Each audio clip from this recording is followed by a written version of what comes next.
Hello, my scary friends. Darkness, darkness, my sweet darkness, you have to go. Be sure to subscribe to my channel. Day broke, and the residents tried their best to carry on with their normal activities, but they found themselves becoming more and more irritable as Carl's moans pierced their ears and penetrated their minds. A small group of men, led by Conrad Becker, gathered in the village square. A few of them believed in Carl's innocence, while the others had simply had enough of his loud suffering and were anxious to see it end.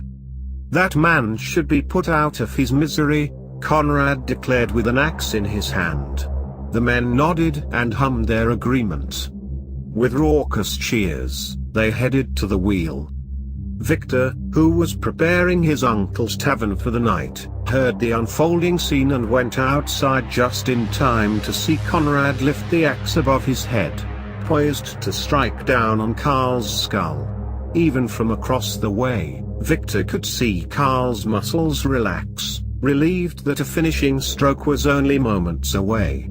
Before Conrad could bring the axe down, the thunder of fast approaching footsteps was heard. "Don't you dare end that man's life!" came a scream from behind Victor.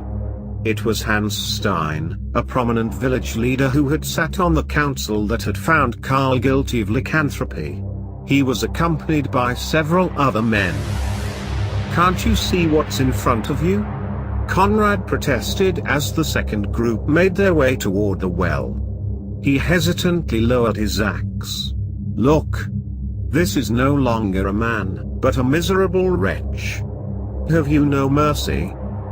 Hans arrived at the well. "I agree that this is no man, but a wretch he is not.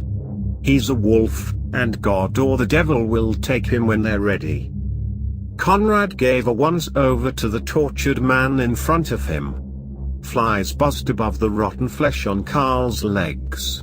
Deep cracks spread out over his skin like spider webs, revealing dried musculature underneath. His eyes appeared to have sunken deep into his skull, and his limbs were contorted at odd angles. With resolve, Conrad lifted his axe back up with a shout. Death is his only choice now, and the quicker the better. Before he could land a strike, two burly men came up from behind Hans and grabbed onto him, slamming him to the ground. The head of the axe fell onto Conrad's leg, causing a long gash to form along his shin. For a tense moment, it appeared as if the two groups of men were going to come to blows, but the determination of Conrad's group wavered as they all took turns waiting for someone else to act first. In the end, they only stared at each other ashamed. Hans took advantage of the lack of leadership within the rival group and spoke loudly, "There will be no intervening. All of you leave before you're arrested." He directed the two burly men to drag a semi-conscious Conrad away from the well. "Please," came the scraping voice of the man on the wheel. Hans ignored the pleas and waited while a group dispersed. When he was sure the mob had disbanded, he too left, and Carl was alone in his agony. His pained moaning began yet again as the sun beat down on him. Victor had watched the scene unfold with conflicted feelings, but soon he retreated back into his uncle's tavern where they were preparing for the nightly crowd. "Uncle, do you really think that man is guilty of being a wolf?" "I believe in the council," his uncle replied. "They say he is guilty, therefore he is guilty and good for business," he added with a chuckle. He looked closer at Victor. "You don't think he is innocent, do you? You just take those concerns and bury them if you do." "Yes, uncle," came the reserved reply. Carl Wilhelm was indeed good for business, and that night the tavern was as full as it had ever been. It was only in the late hours that Victor had a chance to slip away. He stepped out of the tavern and into the cool air. Across the square, he could see Carl lying across the well. A low hum was emanating from his lungs, but it ceased as Victor approached. "Victor? Is that you?" Carl asked with a wheezy whisper. His eyes, which were pointed directly up into the sky, were completely dried out and lifeless. Without saying a word, Victor removed a flask and attempted to pour some water into Carl's mouth. Carl shook him off. "Save it. I'm beyond thirst now." Victor lowered his arms dejectedly, and both the man and boy remained silent in the cool night air. Victor could hear the crickets chirping for the first time in days. It was almost entrancing. "Victor, do you know where my house is?" Carl asked the surprised boy. Victor took pause at the odd question but affirmed with a murmur that he knew where the house was. The visit from the boy seemed to energize Carl, and he spoke clearly. "Good. I have one more favor to ask of you. In the corner of the bedroom, there's a loose floorboard. If you lift it up, inside you will find a common belt, just like the one you're wearing to keep your pants up." Victor glanced down at his leather belt. "Please, will you retrieve it for me?" Carl asked with a cough. Victor scratched his head. "What do you want with a belt? How can it help you?" "It was made for me by my wife nearly 20 years ago, right before she died. It's one of the only things I still have that remind me of her. I believe she'll find me and guide me into the afterlife if I wear it."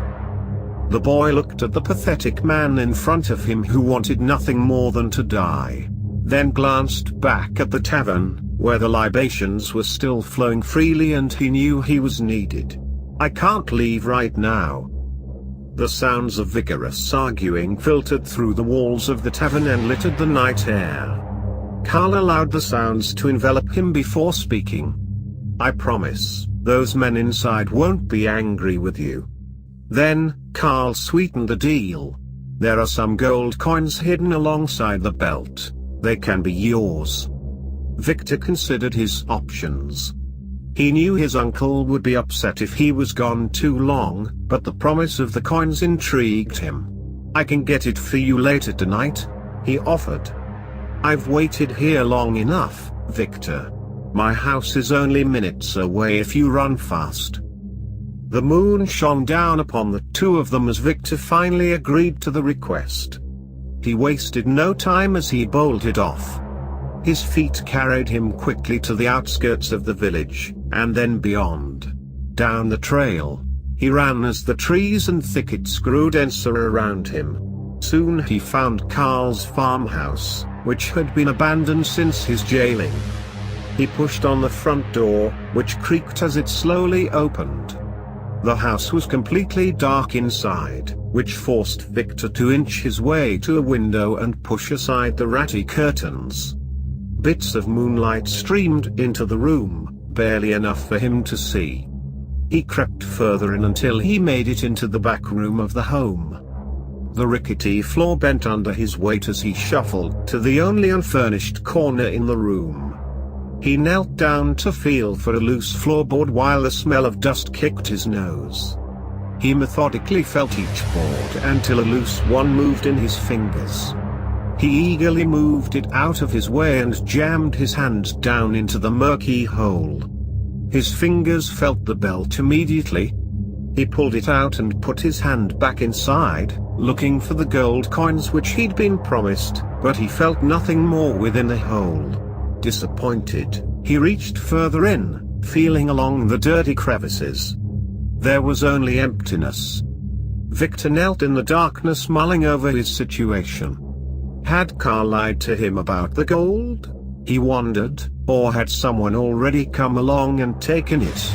Either way, he knew his uncle was going to be furious, and he had nothing to show for his absence. He grabbed the belt and inched his way out of the gloomy dwelling and pushed through the woods on his way back to the town.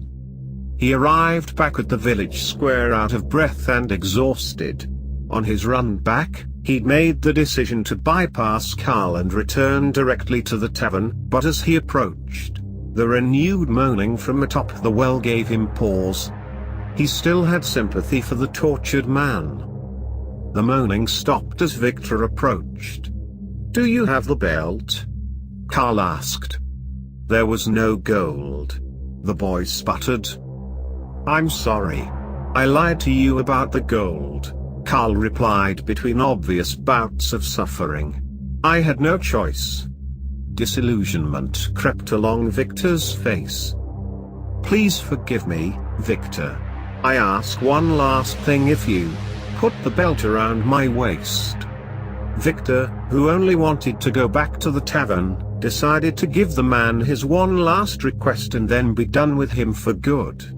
He climbed on top of the well and reached his hand under the man's back, threading the belt under and then over him. He closed the buckle and then jumped down from the well and started walking back toward the tavern.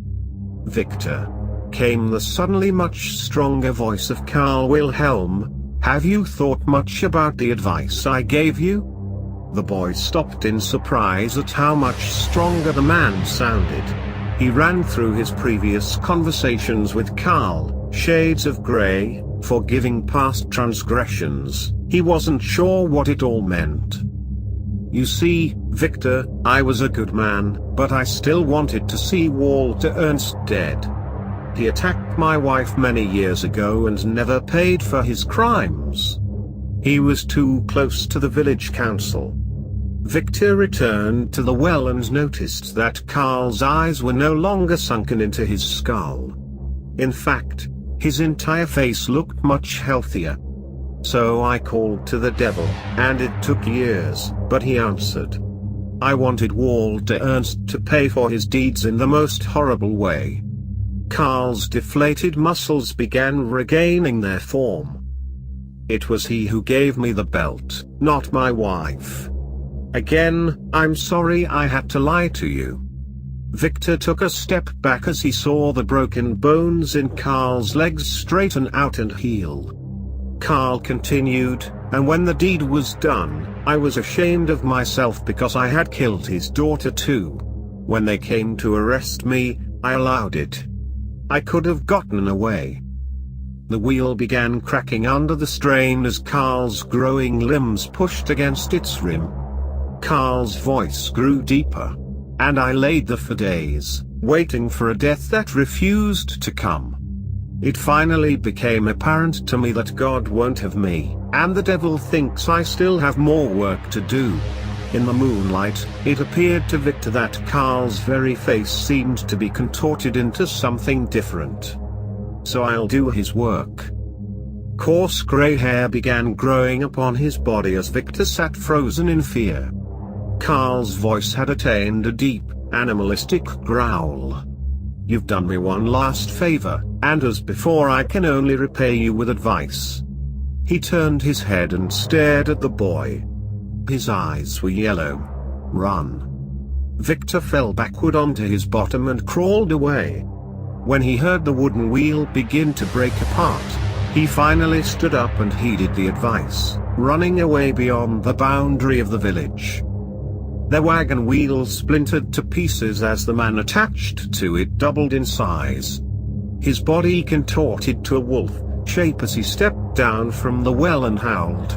Walking on 2 feet, the beast approached the tavern, while inside a sudden confused silence fell over the men.